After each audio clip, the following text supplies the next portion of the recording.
Hello students, सर्वांचं स्वागत आहे आपल्या यूट्यूब चॅनलवर. आजच्या व्हिडिओमध्ये आपण 9th क्लास चॅप्टर नंबर 1 चॅप्टरचं नेम आहे सेट्स. तर पहा मित्रांनो, ह्या चॅप्टरमधला आपण प्रॅक्टिस सेट 1.1 आज सॉल्व करणार आहोत. तर प्रॅक्टिस सेट 1.1मध्ये कशा प्रकारचे क्वेश्चन्स आहेत तर पहा, प्रॅक्टिस सेट 1.1 मधला पहिला जो क्वेश्चन आहे आपला, write the following sets in roster form. इथं खाली काही सेट्स दिले आहेत, त्या सेटला तुम्हाला रोस्टर फॉर्ममध्ये लिहायचं आहे. तर आता पहा मित्रांनो, रोस्टर फॉर्म म्हणजे काय, याला ऑरमध्ये अजून एक नाव आहे. रोस्टर फॉर्मला आपण काय म्हणतो, लिस्टिंग मेथडसुद्धा म्हणतो. काय म्हणतो ह्याला आपण, लिस्टिंग मेथडसुद्धा म्हणतो. रोस्टर फॉर्म आणि लिस्टिंग मेथड दोन्ही पण काय आहेत, एकच आहे. तुम्हाला जर रोस्टर फॉर्ममध्ये लिहा म्हणलं म्हणजे त्याचा अर्थ लिस्टिंग मेथडनं लिहायचं आहे, किंवा लिस्टिंग मेथड दिलं तर तुम्हाला रोस्टर फॉर्ममध्ये बी तुम्ही लिहू शकता त्याला. म्हणजे तो दोन्ही पण एकच आहे, ते ऑरमध्ये नाव आहे. तर आता आपल्याला या रोस्टर फॉर्ममध्ये काय करायचं असते, लिस्टिंग फॉर्ममध्ये काय करायचं असते, त्या शब्दामध्येच त्याचं मिनिंग आहे. लिस्टिंग हा शब्द आलेला आहे. लिस्टिंग म्हणजे काय, लिस्ट लावायचं आहे. इथं खाली काय सेट दिलेले आहेत, त्या सेटचे काय करायचे, आपल्याला लिस्ट लावायचे. तर पहिला जो सेट आहे काय आहे, set of even numbers. Even number तुम्हाला सर्वांना माहीत आहे. इव्हन नंबर म्हणजे काय असतात, समसंख्या असतात. म्हणजे समसंख्यांची आपल्याला काय करायचं आहे, लिस्ट लावायची आहे, लिस्टिंग फॉर्ममध्ये लिहायचं आहे. तर आता सेट लिहिते वेळेस आपल्याला काही नियम असतात. सेट लिहायची काय पद्धत असते. सेटला आपण कशानं नाव देतो, कॅपिटल लेटरनं नाव देतो. आणि सेटमधले जे एलिमेंट असतात ते स्मॉल एलिमेंट असतात.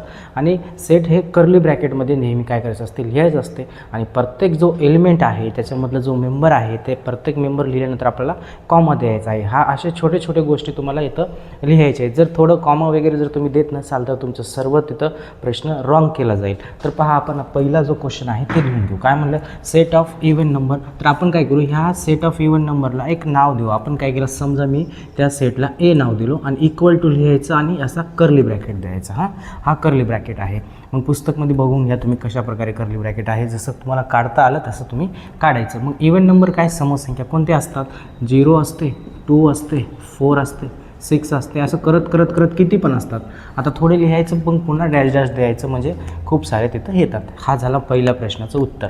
फक्त लिस्ट लावायचं आहे तुम्हाला आणि प्रत्येक एलिमेंटच्या नंतर कॉमा द्यायचा आहे. आता याच्यानंतर बघा दुसरा क्वेश्चन काय दिलं, set of even prime number from 1 to 50. आता इथं विचारलं की तुम्हाला इव्हन प्राईम नंबर विचारला. तो नंबर कसा असला पाहिजे, इव्हन पण असला पाहिजे. काय असला पाहिजे, इव्हन पण असला पाहिजे. सोबतच कसा असला पाहिजे, तो प्राईम नंबरसुद्धा असला पाहिजे. आता इव्हन नंबर म्हणजे कोणते असतात, समसंख्या म्हणजे हेच आहेत इव्हन नंबर, 0, 2, 4, 6.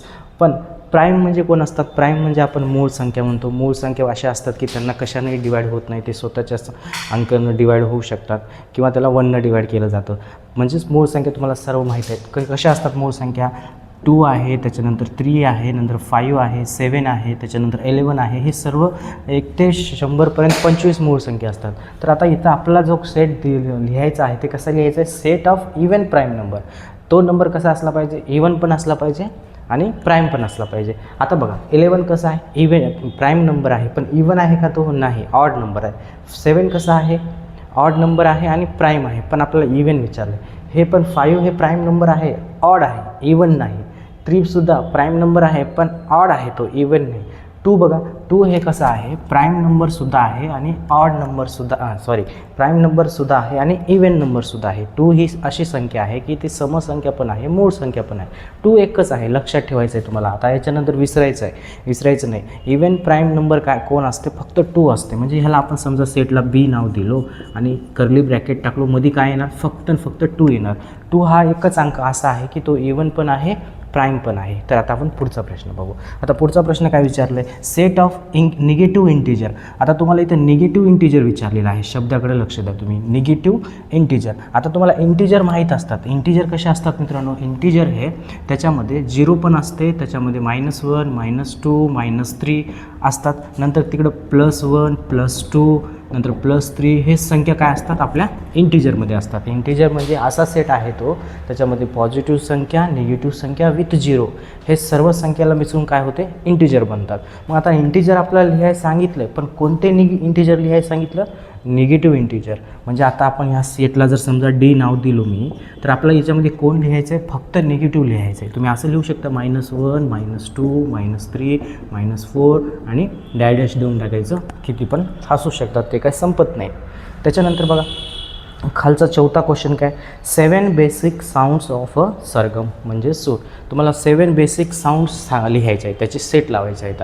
जेव्हा तुम्ही म्युझिकल क्लास लावतात तेव्हा म्युझिक तिथं तुम्ही शिकायला जाता, संगीत शिकायला जाता, तेव्हा डायरेक्ट तुम्हाला एखादं गाणं तिथं म्हणायला लावत नाही. त्याच्यासाठी तुम्हाला थोडं बेसिक गोष्टी शिकवल्या जातात, बेसिक काही सूर असतात ते शिकवल्या जातात. आणि ते जे सूर आहेत ते सूर आपल्याला सर्वांना पाठ आहेत. काय असतात, सा रे ग म प ध नी इथपर्यंत असतात. हे तुम्हाला पहिलं शिकवलं जातं. सहा कसं म्हणलं जातं, रे कसं म्हणलं जातं, कधी त्याचा आवाज वाढवायचा, कधी कमी करायचा, हे बेसिक शिकवलं जातं. आणि म्हणजेच ते बेसिक आहेत, ते काय हे नाहीत. म्हणून ते आपला तसाच प्रश्न विचारलेला आहे की 7 बेसिक साऊंड ऑफ सरगम ते लिहायचे. तर कोणते असणार आहेत, समजा मी नाव दिलं, समजा पी नाव दिलं, सेटला काही देऊ शकता तुम्ही. कर्ली ब्रॅकेटमध्ये काय लिहिणार, सा लिहिणार, नंतर रे लिहिणार, सा रे, नंतर ग, सा रे ग, नंतर म, त्याच्यानंतर म, सा रे ग म प, नंतर ध, त्याच्यानंतर नी.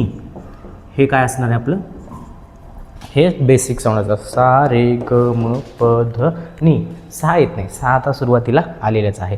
अशा प्रकारे आपला पहिला क्वेश्चन संपलेला आहे. पहिल्या क्वेश्चनमध्ये काहीच नाही, फक्त रोस्टर फॉर्ममध्ये लिहायचं होतं. रोस्टर फॉर्म म्हणजेच काय असते, लिस्टिंग फॉर्म असते. फक्त जे सेट दिले आहेत त्या सेटला काय करायचं, तुम्हाला लिस्ट लावायचं आहे. आता आपण काय करू, ह्याच्यानंतरचा प्रश्न लगेच बघूया.